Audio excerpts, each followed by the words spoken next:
Bentrovati, ore 13, Tele4, con noi lo storico Diego Redivo, un amico di Tele4 che torna ospite in studio. Bentrovati innanzitutto. Grazie, buongiorno a tutti. Allora, ovviamente oggi 5 maggio è una giornata in cui si ricorda quello storico 5 maggio del 1945 collegato a ovviamente i moti per l'italianità e quelli che furono i caduti. Chiedo innanzitutto a Redivo di cosa parliamo quando parliamo di 5 maggio e perché è importante ricordarlo. Parliamo di quei 40 giorni dell'invasione jugoslava, iniziata il 1° maggio e terminata il 12 giugno, che è il giorno della vera liberazione di Trieste, quando gli jugoslavi obbediscono agli accordi internazionali e escono da Trieste e da Gorizia. Parliamo di un avvenimento assolutamente tragico che ha comportato gli infoibamenti di svariate centinaia di persone in quella che è l'attuale provincia di Trieste. Circa 700 corpi sono stati rinvenuti nelle varie cavità. E parliamo di uno dei tanti momenti sostanzialmente divisivi di questa città che non riesce, diciamo il 90 e passa per cento non ha più nessun interesse di queste vicende.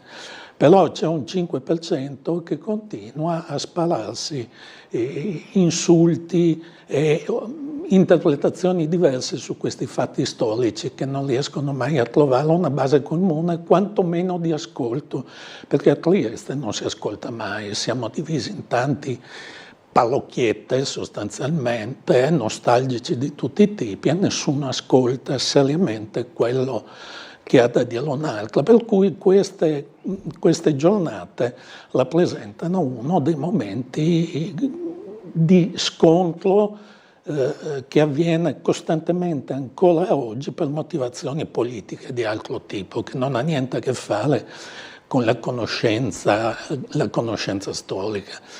Che proprio qui a Trieste nel 97 si trovarono Fini e Violante e, legittimandosi a vicenda, sancirono sostanzialmente che o la storia andava affrontata a 360 gradi e quindi conoscendo tutto sia dei vinti che dei vincitori, oppure non è la storia, è la manipolazione politica.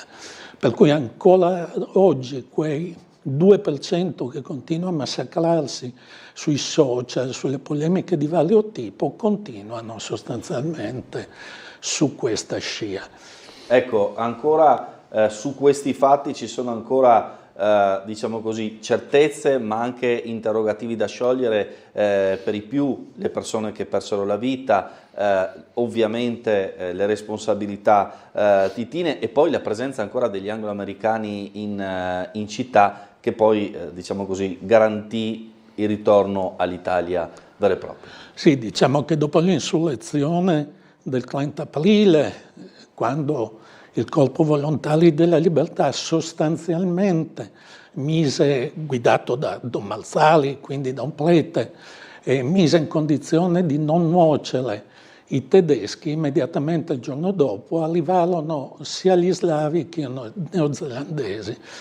Come disse poi un ufficiale neozelandese, tanti anni dopo, ricostruendo questi eventi, loro ricevettero l'ordine di non sparare contro gli jugoslavi, perché se lo avessero fatto, ed erano testuali parole di questo ufficiale, lì dove era appena terminata la Seconda Guerra Mondiale sarebbe iniziata la Terza. Per cui la popolazione triestina, che è assolutamente felice della venuta neozelandese, perché sul piano del rispetto dei diritti umani c'era un abisso, però deve guardare i neozelandesi che sostanzialmente se ne stanno fermi e gli jugoslavi spadroneggiano in città. Si dice che qualche neozelandese è anche finito in foiba, ma gli ufficiali non hanno mai voluto confermare questa notizia perché qualche neozelandese è intervenuto a favore della popolazione, subito la popolazione, Quando li vide mise un fazzoletto tricolore al collo di un soldato neozelandese, dimostrando da che parte stavano, insomma, chi avrebbe dovuto prendere in mano la situazione. Invece sventuratamente non fu così. Diciamo che in qualche modo i 40 giorni, non sembra un paradosso, ma è stato un martirio necessario. Perché, come disse Diego De Castro, si può ritrovare la testimonianza nel documentario Trieste sotto, e se non ci fosse stata la vicenda dei 40 giorni, con la dimostrazione di come agiva il potere comunista jugoslavo nei confronti delle popolazioni, Trieste sarebbe stata assegnata alla Jugoslavia. Invece quei 40 giorni sostanzialmente, questo è il paradosso, salvano Trieste come città italiana. Gli anglo-americani si rendono conto e quindi poi spingono perché la città torni a Trieste, torni all'Italia, anche se un ambasciatore americano disse a De Castro, se non sbaglio, e poi la cosa viene riportata da Scalfaro, disse ma perché ci tenete tanto a Trieste? Noi possiamo ricostruire la città esattamente com'è da un'altra parte. Questo è testimoniato dalle immagini sempre di Trieste sotto. Gli americani avevano una concezione, intanto non avevano il senso dell'identità storica, della tradizione, del ruolo che la città aveva avuto. Per loro era solo una questione sostanzialmente di mezzi e di soldi per rifare Trieste da un'altra parte e finirla con questa questione che è finita nel 1954, ma in forma transitoria, e poi sostanzialmente è finita nel 1975 con il Trattato di Osimo, ed è là che si è stabilito definitivamente la situazione, zona A all'Italia, zona B con Capodistria e la Jugoslavia. Ecco, tornando proprio a quel 5 maggio, viene da chiedersi, no, per chi chiaramente non padroneggia le vicende, chi sparò e perché, cioè quello che successe proprio nel centro di Trieste. Ma sì, sostanzialmente, allora, in un momento storico di quel tipo, tutte le testimonianze, tutti i fatti sono piuttosto confusi. C'è stata il raccogliersi di varie persone che sono andate all'Hotel de la Ville, dove avevano sede rappresentanti neozelandesi, perché era arrivato il generale Clark, se non sbaglio, che degli americani, quindi era una sorta di manifestazione per dimostrare che Trieste era una città italiana. Poi arrivano notizie di vario tipo, ci sono anche dei filmati molto confusi e non si capisce, perché in Piazza Unità c'era una manifestazione filoslava. Allora questi che erano davanti all'hotel cominciano a risalire il corso, vanno sotto la sede del Piccolo, che quella volta era in via Silvio Pellico, c'è una specie di comizio di un militare, poi tornano giù verso via Embriani, e in via Embriani quelli slavi che erano usciti da Palazzo Diana sostanzialmente sparano sulla folla, si posizionano ad altezza uomo. Le persone che manifestavano incominciano a disperdersi, ma questi slavi sparano sulla folla e ci sono sostanzialmente, quindi in via Embriani, dove è la targa, ci sono sostanzialmente 4 morti, perché la quinta, la donna, era Vlasic, se non sbaglio, in realtà era già in ospedale ferita da colpi di arma da fuoco e quindi non viene uccisa in quel momento, ma muore per le ferite riportate in ospedale in un'altra vicenda. Quindi Graziano Novelli, Carlo Murra, Mirano Sanzin e Claudio Burla. Esatto, e Spazzali sostiene che la donna invece era in ospedale già ferita da colpi d'arma da fuoco e che muore in ospedale. Chiaro. Questa vicenda insomma, chiarisce, come diceva in precedenza, proprio in precedenza Redivo, quello che era, diciamo così, l'approccio alla situazione delle truppe di Tito, e quindi, come dire, fa cambiare il corso della storia. Certo, ma gli slavi sostanzialmente, quando entrano in città, vorrebbero trovare la città sostanzialmente libera, secondo il concetto che l'esercito che arriva ha messo il piede nella porta e quel territorio se lo tiene. Quindi anche quel conciliabolo sostanzialmente con gli insorti del 30 aprile porta al fatto che questi italiani che erano insorti il 30 aprile debbano tornare in clandestinità perché vengono indicati come fascisti mascherati.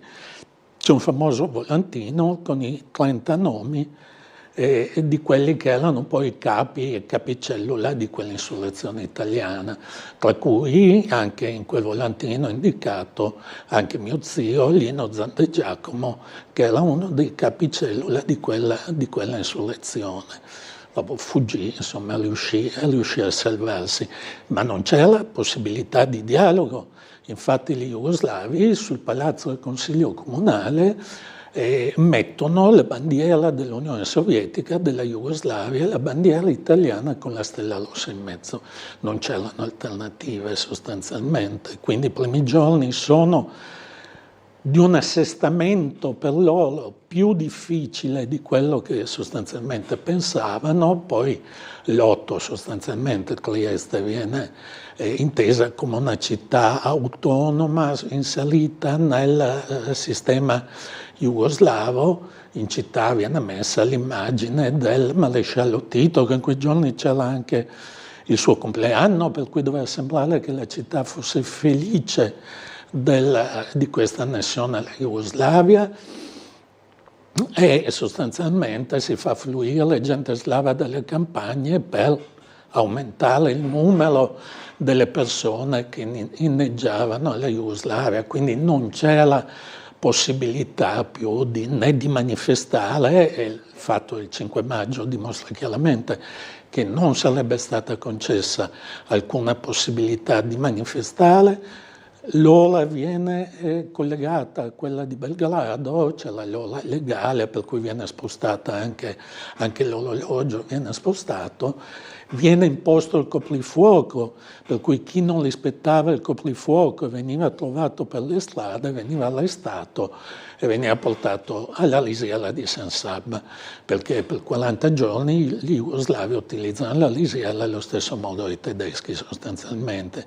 I totalitarismi sono tutti uguali, sono il male assoluto e utilizzano gli stessi metodi di persecuzione per imporre il loro potere. Quindi i tedeschi uccidevano e buttavano nei forni crematori, gli slavi incominciano la persecuzione, caricano i camion e li portano verso l'altipiano, dove questi camion vengono vuotati nelle foibe qui, oppure andando più avanti per l'Istria e per la penisola balcanica. Il prete di Basovizza quella volta disse chiaramente: qui arrivavano molti camion pieni di gente e questi camion se ne andavano via vuoti.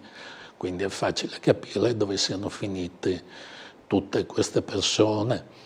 Oggi è stata ricordata con la cerimonia alla foiba di Basovizza l'80° della tragedia, appunto, che ha coinvolto anche la Guardia di Finanza, quei 97 finanzieri che avevano partecipato all'insurrezione del 30 aprile, ma per gli jugoslavi non contava nulla, loro avevano una divisa italiana per cui erano automaticamente fascisti. Fino, credo, al 2005 si pensava che fossero stati gettati nella foiba di Basovizza. Invece quella collaborazione iniziata con storici e speleologi sloveni in quegli anni ha dimostrato che da altre parti sono stati o deportati all'interno della Jugoslavia oppure sono stati gettati nella foiba di Roditti, che è a 12 chilometri circa dalla foiba di Basovizza, e dove questi speleologi hanno trovato le insegne e le mostrine di questi finanzieri. per cui il meccanismo ormai è chiaro, è semplice, alle spalle di tutto questo c'è la Lozna, la polizia politica segreta, che era costruita sulla stessa base del KGB, che aveva condotto gli eccidi delle fosse di Katyn in Polonia, per cui dobbiamo sempre ricordare che le foibe sono la continuazione delle fosse di Katyn.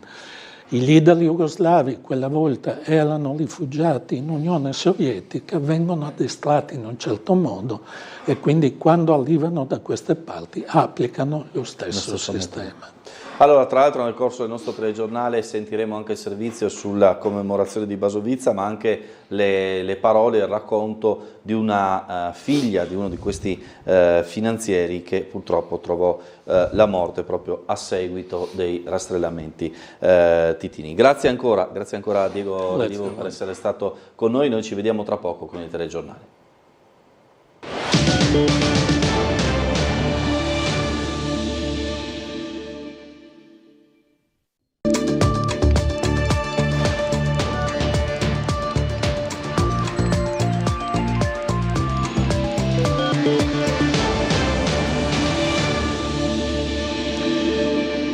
Bentrovati a una nuova edizione del nostro telegiornale meridiano del lunedì. È pronta a scattare la denuncia da parte dell'assessore regionale alla salute Riccardo Riccardi per l'episodio di Tolmezzo, dove alcuni manifestanti hanno preso a calci e a sputi la sua auto mentre Riccardi appunto presenziava a un evento collegato alle dinamiche sanitarie. Il servizio di Laura Buccarella.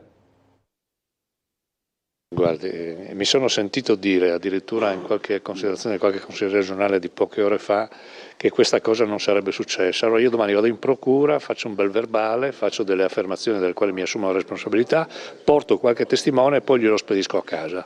Riccardo Riccardi denuncerà quanto accaduto a Tolmezzo il 28 aprile scorso. L'assessore regionale alla sanità aveva appena parlato ai sindaci della Carnia, mentre alcuni cittadini protestavano in piazza contro l'esternalizzazione di parte del pronto soccorso di Tolmezzo, quando l'auto blu della regione è stata presa a calci e sputi da alcuni manifestanti.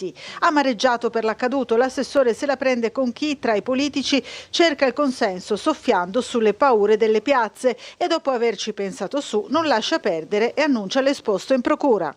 Perché non pensa di essere immune rispetto a quello che sta accadendo. Se questo è il tono con il quale noi pensiamo di affrontare materie complesse, lasciando secondo me alla semplificazione della piazza, a volte organizzata, e a qualche scalmanato, perché lì qualche scalmanato evidentemente c'era, poi non mi pare che questa sia, io non sono né il primo né l'ultimo al quale sono capitate queste cose.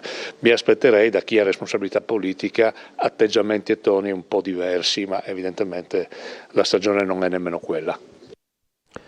Allora, allarme bomba questa mattina attorno alle mura del castello di San Giusto, vedete l'intervento della polizia e poi anche degli artificieri per un pacco sospetto proprio sotto alle mura, vedete le immagini girate questa mattina da Tele4, in realtà si trattava di un pacco contenente del polistirolo, forse un residio di uno dei cantieri edili dislocati nel centro cittadino, quindi intervento degli artificieri, nulla di serio dunque, e poi chiaramente è stato portato via il pacco che aveva destato l'attenzione della Polizia di Stato. Via i lavori per la nuova recinzione anti-vandalismo allo skate park di San Giacomo, un recinto alto 2,40 m per scongiurare qualsiasi forma di atti di danneggiamento in una delle aree di sfogo per i giovani di cui Tele4 si è occupato anche in trasmissioni di approfondimento. Gianluca Paladin. Io credo e ho ritenuto con i miei uffici di intervenire in uno spazio molto utilizzato e vissuto dai giovani e ben venga che i giovani siano impegnati in attività sportive. Sostituire l'attuale recinzione con una di 2,40 m per scongiurare atti di vandalismo nello skate park di San Giacomo. I lavori di manutenzione straordinaria, formalmente consegnati oggi alla ditta Ilse e SAS, dureranno 120 giorni. Il costo dell'opera è di 137.000 euro. La recinzione sarà dotata anche di componenti che non permetteranno l'accesso allo skate park fuori dagli orari di apertura. Per la realizzazione delle fondazioni, gli scavi avranno particolare riguardo per le radici dei tanti alberi presenti in contorno pista. All'interno invece saranno valutate le varie criticità. e soprattutto anche per venire incontro ad alcune esigenze dei residenti qui vicino, che ovviamente sentivano di notte giocare oppure utilizzare in maniera maldestra queste medesime strutture, per cui ben venga se ci saranno occasioni di confronto anche con chi utilizza maggiormente questo impianto, però va anche tutelato, e tutelarlo vuol dire anche innalzare questa recinzione, evitare che ci siano di atti di vandalismo. Come potete vedere alle nostre spalle c'è una panchina che è stata divelta da altre parti, le strutture di ricovero di alcuni manufatti, di alcuni skate sono state rotte, per cui si provvederà sia da un punto di vista di sicurezza nell'impedire scavalcamenti notturni, sia anche nell'adeguare quelli che sono le coperture, le fughe, piccoli elementi che potrebbero consentire una migliore fruizione ai giovani skater. Allora ci colleghiamo ora con la sala operativa della Polizia Locale di Trieste per le ultime su traffico e viabilità con l'amico commissario Fulvio De Grassi. Buongiorno e ben trovato.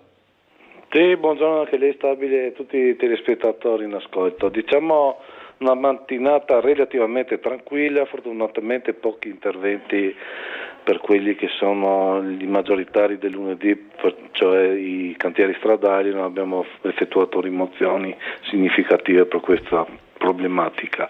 Ci sono state un paio di cerimonie presso la Foiba e una commemorazione in via Embriani. Risulta che si sia svolto tutto regolarmente. Segnalo, come già fatto questa mattina, la via Busoni, che è una laterale di via Bonomea, che è chiusa dal civico 15 al civico 20 per uno scavo. Rilevati 2 incidenti stradali soldani, adesso ne abbiamo un terzo, siamo stati appena avvisati, tra un veicolo della Trieste Trasporti e un veicolo. Non dovrebbero esserci feriti, comunque non cose gravissime, però lo stesso in via Svevo 13 potrebbero esserci dei rallentamenti visto la mole del mezzo. Per il resto non abbiamo in agenda niente per il pomeriggio, neanche chissà che per domani, quindi a questo punto vi restituirei la linea.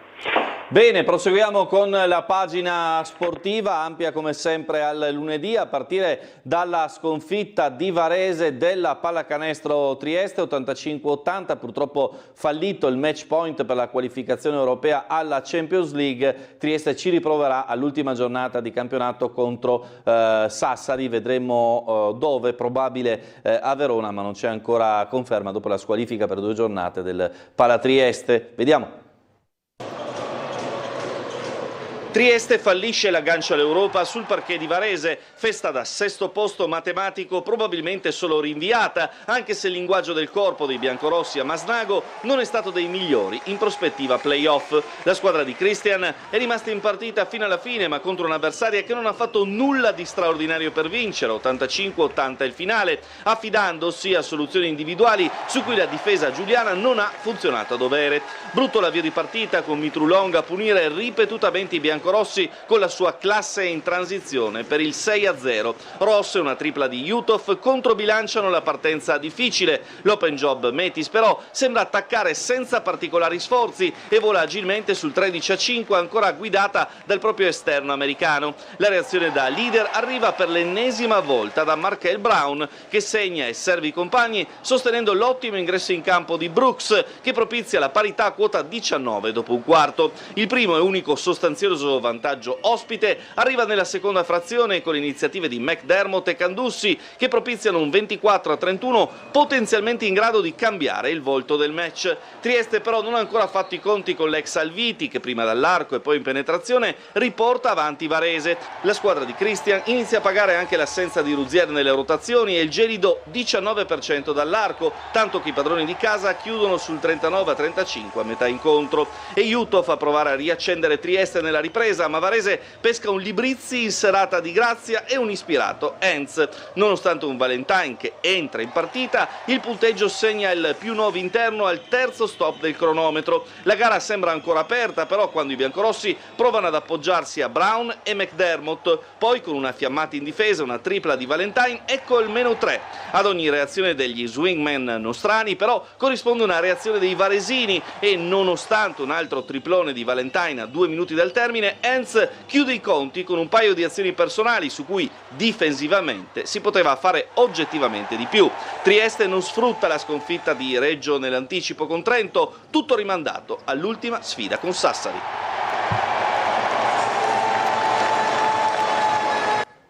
E ne parleremo ovviamente questa sera al Caffè dello Sport con ospite Colby Ross, play della Pallacanestro Trieste, Alessandro Asta di City Sport, Ciro Esposito del quotidiano Il Piccolo e tanti altri ospiti. Ne ha parlato subito dopo la partita in sala stampa anche coach Christian, molto duro con la squadra per l'atteggiamento visto in campo. Nell'intervista anche quella all'ex Alviti che ora gioca appunto a Varese. I don't have a lot to say. I thought today was a complete embarrassment of how we played. I'm embarrassed to be the coach of this team. I cannot believe that we did not show up at the level that I thought we would. I'm completely disappointed in the outcome, but I'm disappointed in the process.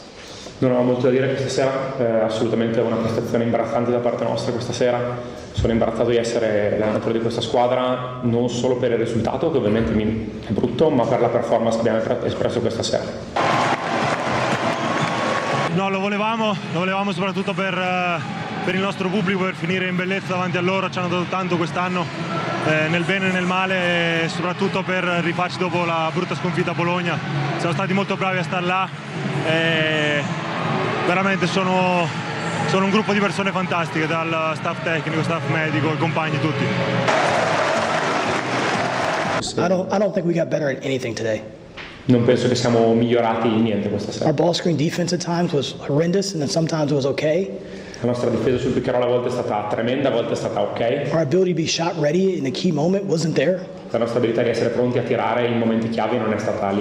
You know, we didn't execute anything on offense. We just played pickup for 40 minutes. Non abbiamo eseguito niente in attacco, abbiamo solo giocato da campetto, da playground per 40 minuti. It's just not how you play winning basketball this time of year. Non è il modo in cui si gioca una pallacanestro vincente in questo momento dell'anno.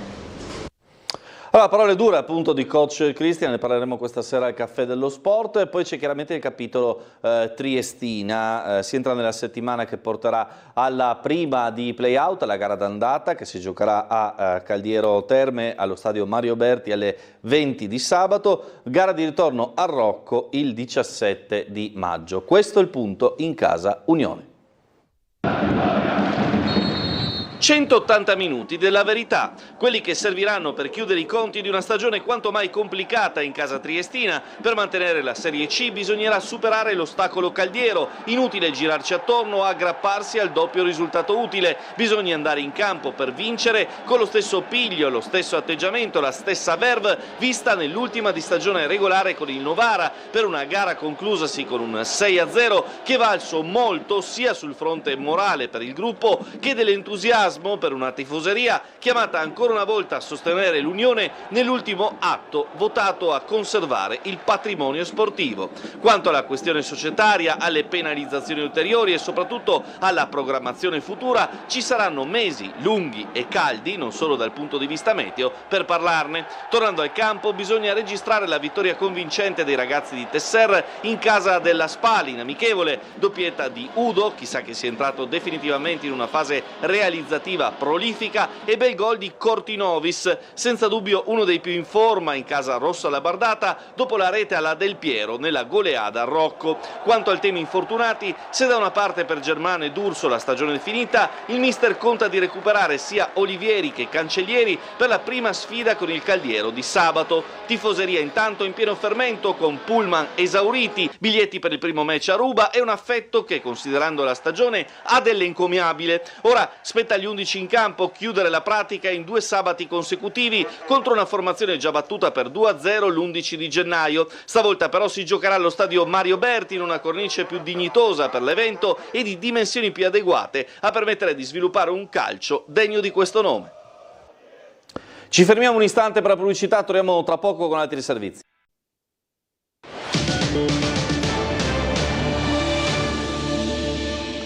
Bentrovati con il nostro telegiornale meridiano. Si è svolta questa mattina al monumento della foiba di Basovizza la cerimonia dell'80° anniversario della deportazione dei 97 finanzieri della caserma Campo Marzio di Trieste, proprio in occasione del 5 maggio, ricordo di quel 5 maggio del 1945 segnato dai moti per l'italianità di cui abbiamo parlato anche nell'approfondimento di Ore 13.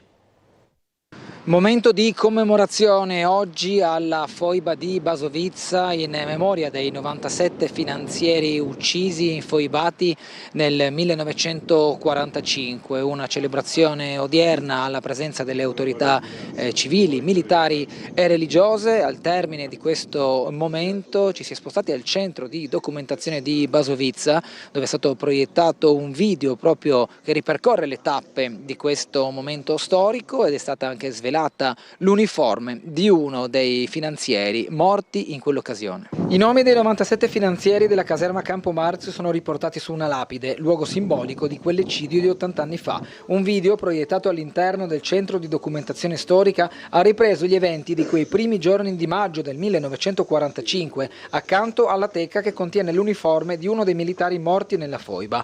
I messaggi delle autorità hanno rimarcato il forte senso di vicinanza alle forze armate, alle famiglie delle persone morte e al senso di una memoria che va conservata e tramandata, in particolare a quelle giovani generazioni che possono non avere un collegamento diretto come grado di parentela capace di raccontare una storia vissuta in prima persona. Una pagina dolorosa per Trieste, per l'Italia, per la storia, ma noi siamo qui oggi nell'80° anniversario a ricordare questi 97 finanzieri che sono stati trucidati e che avevano, l'unico loro tentativo era stato quello di difendere la loro patria, difendere la loro città.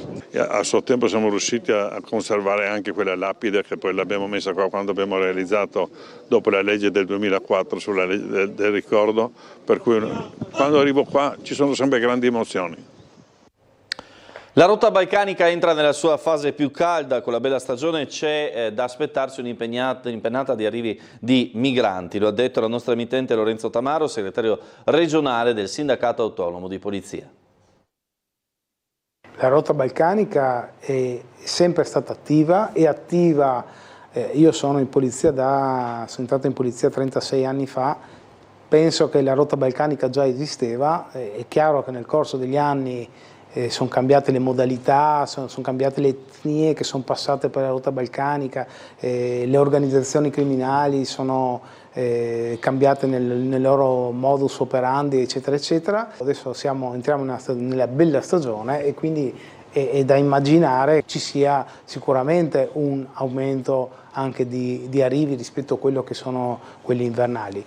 Al momento i dati parlano, almeno per quanto riguarda i rintracci, quindi le persone che effettivamente sono fermate dalla polizia e dalle forze dell'ordine, rimangono tutto sommato abbastanza in linea rispetto ai dati dello stesso periodo dell'anno scorso. C'è da dire che dobbiamo ricordare che in passato purtroppo di anno in anno addirittura i numeri dei rintracci raddoppiavano rispetto all'anno precedente, quindi abbiamo avuto un aumento molto importante nel corso degli anni che poi si è stabilizzato con la sospensione del Trattato di Schengen, quindi con il controllo sui confini.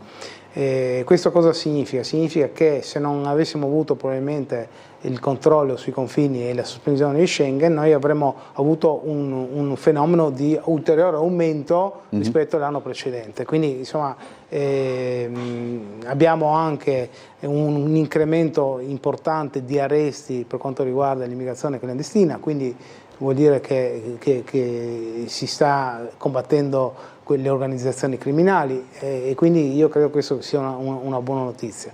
Bloccare completamente la rotta balcanica credo che sia una cosa che sia impossibile o quasi, insomma, no?